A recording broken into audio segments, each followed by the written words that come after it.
पंडाल में आओ, कथा सुनो और अपने जीवन को सार्थक बनाओ।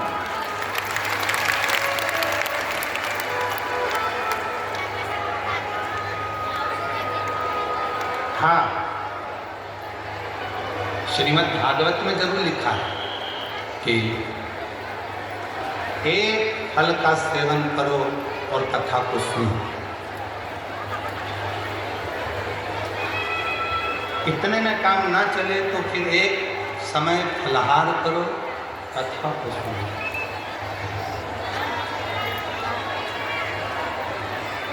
एक समय फलाहार करो और कथा को सुनो।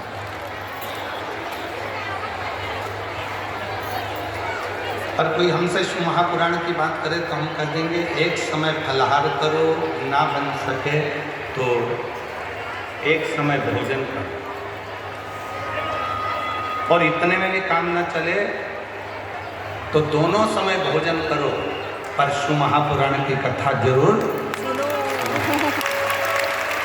और इतने में भी काम नहीं चले, दोनों समय भोजन में भी काम नहीं चले तो टिफिन लेके कथा में चलो, पर कथा सुनो।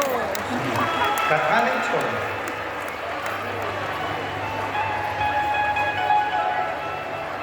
जैसे वो होता है ना तंबाकू वाला व्यक्ति, जिसको तंबाकू खाने की आदत रहती है, वो धीरे धीरे बस इंतजार करता है महाराज जी कब भजन गाएं, फिर बैठे बैठे उसको मल लेता।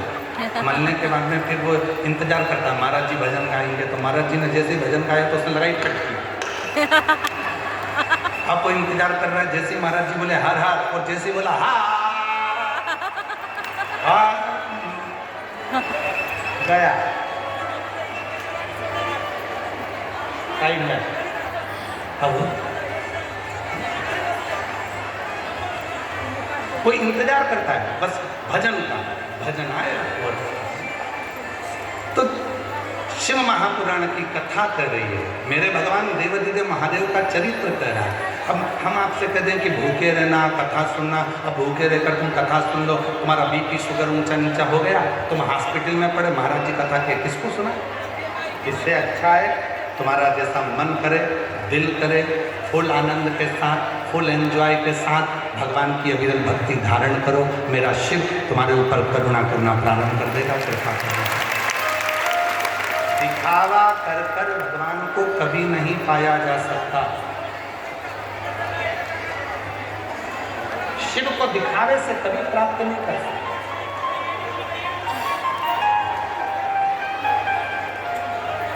उसको केवल प्राप्त किया जा सकता है तुम निर्मल मन से। आप कैसे हो, क्या दे रहे हो, कितना दे रहे हो, वो भी शिव नहीं है। मैं शंकर भगवान को 1000 लीटर दूध से स्नान कराऊंगी, भगवान ने तो नहीं कहा कि वो करा। मैं 108 बेलपत्र शंकर भगवान को चढ़ाऊंगी, भगवान ने ये भी नहीं कहा। भगवान तो कहते हैं एक बेलपत्र मुझे चढ़ा, ये भी ना मिले तो मेरी चढ़ी हुई बेलपत्र उठा ले, धो ले, वापिस चढ़ा।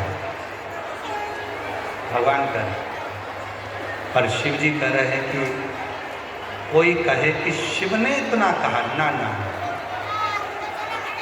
वो उसको कुछ नहीं, उसको तो केवल तुम्हारा हृदय मन चित्त। एक कथा की है, एक बहुत घने जंगल में एक चिड़िया रहती थी।